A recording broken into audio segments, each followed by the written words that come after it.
Magandang araw po sa inyong lahat mga kababayan at welcome back dito po sa PNR at ito nga mga kababayan, binasura na, nako. OMG, Speaker Martin, tunaw sa kahihiyan. Yan mga kababayan, patungkol po riyan ang ating aalamin at bibigyan ng komento ngayong araw na ito. Pero bago pong lahat, kung bago ka pa lang at di pa po nakapag-subscribe sa ating munting channel, please don't forget to subscribe at palike na rin po ng video ito. Maraming salamat po at eto na nga, simulan na po natin to. Sawa na ang bayan ko sa pagnanakaw na tao.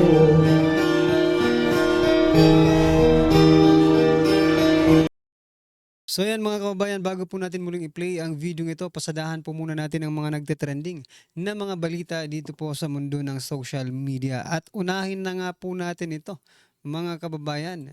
Ito po.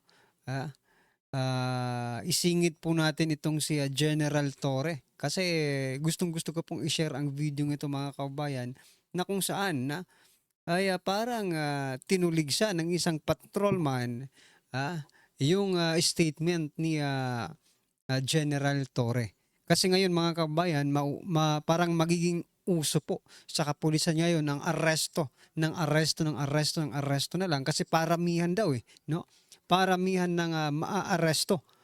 Eto mga kababayan, yung sinasabing warrantless arrest. Pakinggan po natin to at bigyan natin ng reaksyon. Eto na po. Pag umaresto ka ng tao, pag inaresto ka ng pulis, pwedeng hindi dala ng pulis ang warrant mo? Pwede. Sasabihin lang ng pulis kayo, uy, arestado ka, may warrant ka. Nasaan ang warrant? Doon sa istasyon, halika na. That's perfectly legal. Klaruhin natin. Pwede bang sabihin ng pulis na, uy, arestado ka, may warrant ka, andun, nasa police station, halika na. Sa senaryo na yan, hindi hawak ng pulis yung warrant, okay? Focus lang tayo sa statement na yan. Sabi ng batas, maling-mali po yan. Hindi pwedeng dalhin basta-basta yung tao kahit totoong may warrant siya. May tinatawag tayong legal manner of execution. Ibig sabihin, may proseso yan. Number 1, dapat sabihin mo sa kanya na may warrant siya. Number 2, dapat sabihin mo sa kanya kung anong nilalaman ng warrant niya, kung anong ikinaso sa kanya. Number 3, dapat sabihin mo sa kanya yung mga karapatan niya. Right to remain silent at right to counsel. So yan yung tinatawag siguro na Miranda rights no mga kababayan. Dito sa pagsasalita po ng pulis na ito, mukhang mas may ano pa siya may sense pang pakinggan. Itong si Patrolman Fontillas mga kababayan, di ba? Lahat tayo ay may right to be presumed innocent until proven guilty. Number 4, pagkatapos mo siya arestuhin, dapat ipakita mo sa kanya yung warrant niya as soon as practicable. Walang sinabing time frame ang batas kung gaano katagal mag-antay yung tao para ipakita sa kanya yung warrant. Basta ang sinabi ng batas, pagkatapos mo siya arestuhin, ipakita mo sa kanya yung warrant kapag hiningi niya. Hindi sapat yung sabihin mo lang na may warrant siya tapos dalhin mo na siya agad. Invalid arrest pa rin yun. So yan mga kababayan, invalid arrest. So yan po ang prinopromote ngayon ni General Torre, warrantless arrest. Nasa ano na lang, nasa istasyon na lang ang warrant of arrest mga kababayan. Naku, hindi pala pwede yun mga kababayan, pero bakit ganon? Ang ginawa ni PNP Chief General Marbel. Naku, lagot ka ngayon, Patrolman Fontillas Baka ikaw ay patawag din ni General Torre pala, hindi Marbel, no? General Torre. Sino kaya ang tama sa kanilang dalawa mga kababayan, no? Si General Torre ba? Nasa istasyon na lang ang warrant of arrest, or itong si Patrolman Fontillas na nag-explain pa, no? May sinabi siya kanina na nagustuhan ko yung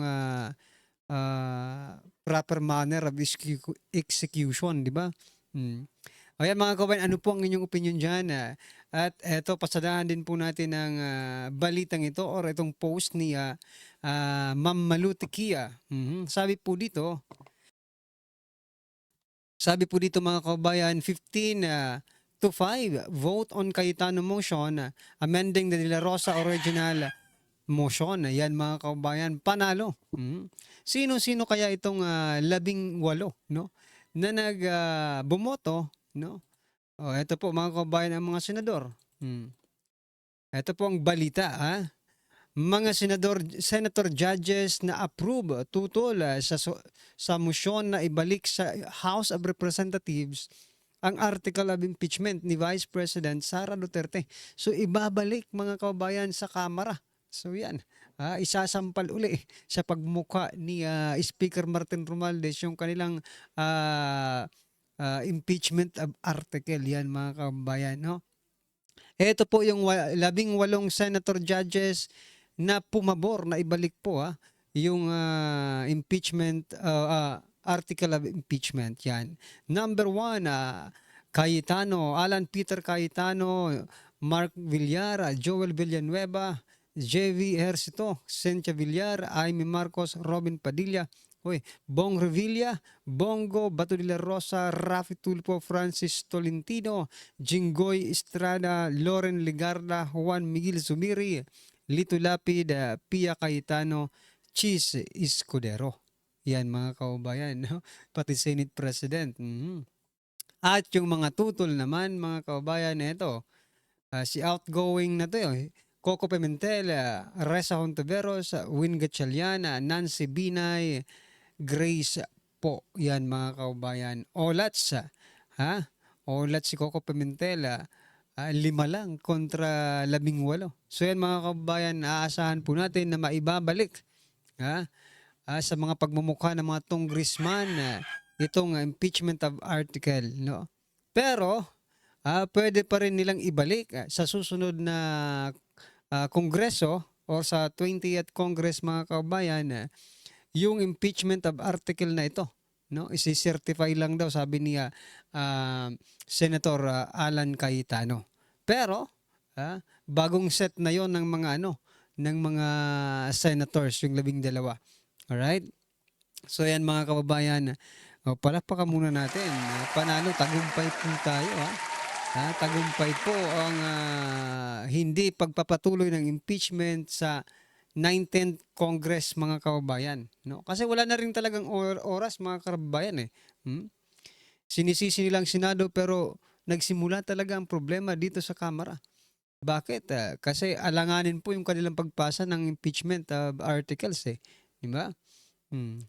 Alanganin at gahol na sa oras, marami pang gagawin ang Senado, no?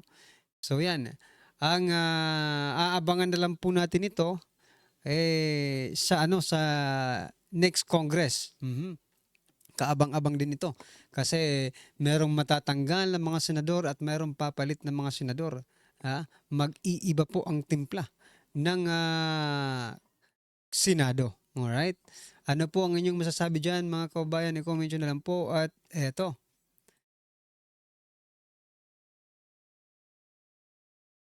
pasadahan po natin itong statement ng spokesperson ng House of Representatives. Sabi po ni Attorney Princess Abante, ginalaw na ang baso. Ginalaw na po ang baso, nakinig na po ang Senado sa mga pahayag, hindi lang ng Kamara kundi ng iba't ibang sektor ng lipunan.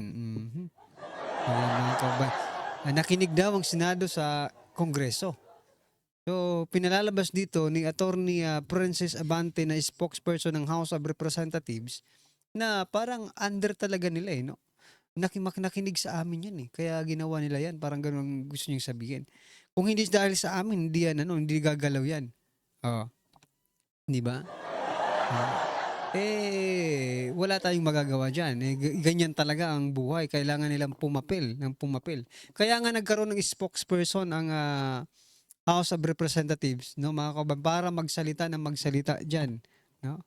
So ano po ang inyong masasabi dyan mga kababayan sa statement po ng spokesperson ng House of Representative, no, spokesperson nila na si Attorney Princess Abante.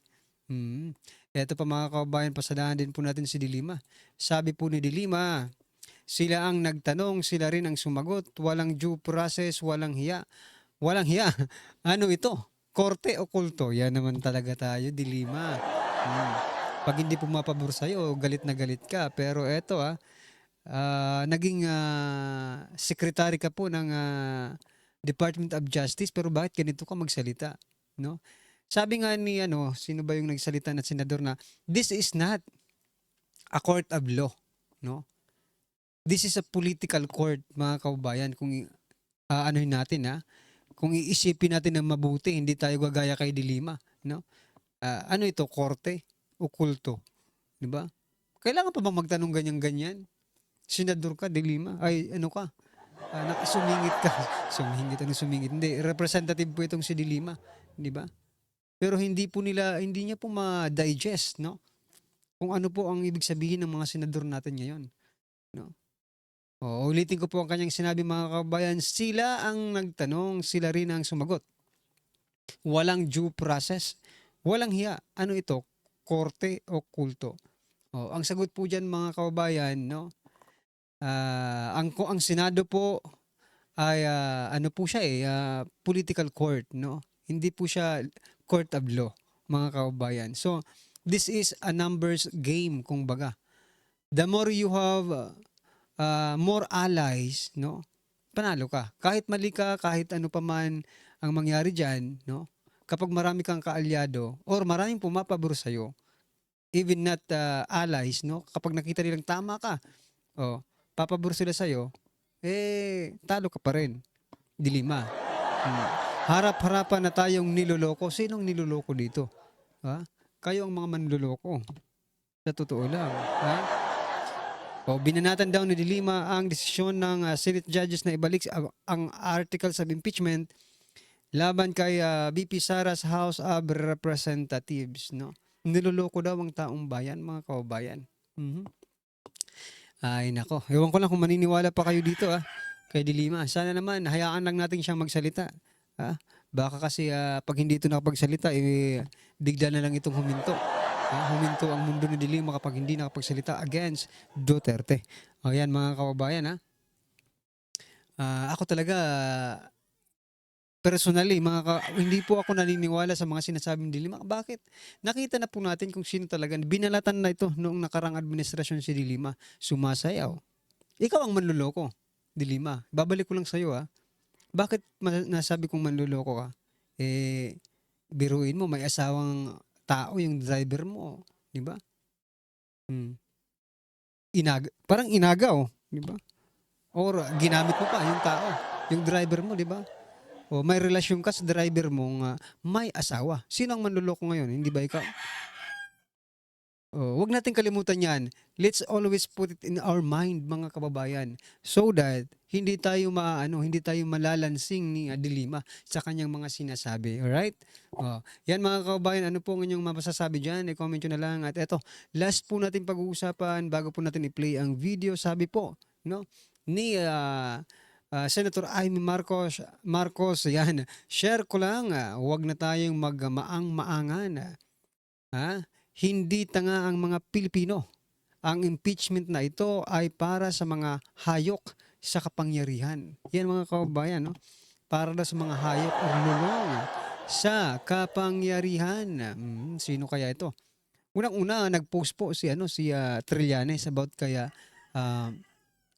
Risa Hontiveros na presidentiable ang dating ni Risa Hontiveros. But also, wag po natin kalimutan dahil nangyari pong lahat ito doon po sa House of Representatives na kung saan merong isang taing opisyal ng gobyerno na gustong maging presidente sa 2028, no?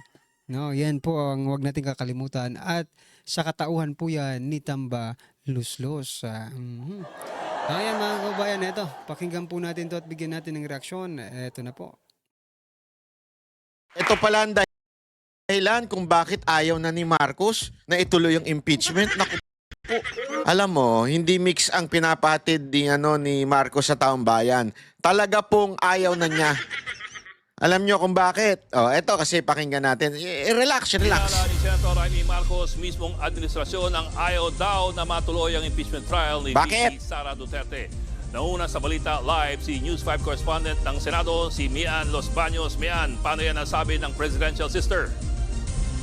Hi, Bok. Magandang hapon sa'yo. Naniniwala nga sa Senator Amy Marcos na hindi lang yung mga senador na maka-Duterte, gaya nila, yung mga galing sa Duterte Block, ang gustong ipabasura yung impeachment case ni Vice President Sara Duterte. Tingin niya, baka daw o duda niya, baka maging mga taga-administrasyon ayaw na ring ituloy ang impeachment trial na yan dahil mukhang kapos sa boto para daw ma-convict si VP Sara. Yan ang Yun. paniniwala ni Senator Amy Marcos. At tingin din daw niya may ilang mga senador na parehas ng paniniwala sa kanya bagamat hindi na niya inisa-isa o pinangalanan ang mga ito. Bok, narito yung bahagi ng pahayag ni Senator Amy Marcos. Pakinggan natin. Mismo yung admin, sa palagay ko, interesado na mawalang bisa na yan. Kasi kinakabahan din na matalo. Aminin natin. Di ba mas mahirap, mas nakakahiya kapag nagkaroon ng paglilitis at matalo? Ang akin lamang, ang duda ko, hindi lamang ang sinasabi o tinatawag na mga Duterte ang interesado sa pag-dismiss. Ang pakiramdam ko, mismo ang administrasyon ay may mga grupo na nagsasabi na wag nang ituloy at baka mapahiya lang sa numero. Yan. So parang sinasabi ni Amy ngayon, mga kababayan, mapapahiya ho kasi kung itutuloy. Kasi tandaan ninyo, at least 1/3 of the House, ibig sabihin yung Senate, o kung 24 ang Senado, abay kailangan po at least man lang 16 ang kailangan bumoto upang i-impeach si VP Sara Duterte. Mga kababayan, wala na po silang bilang na ganyan.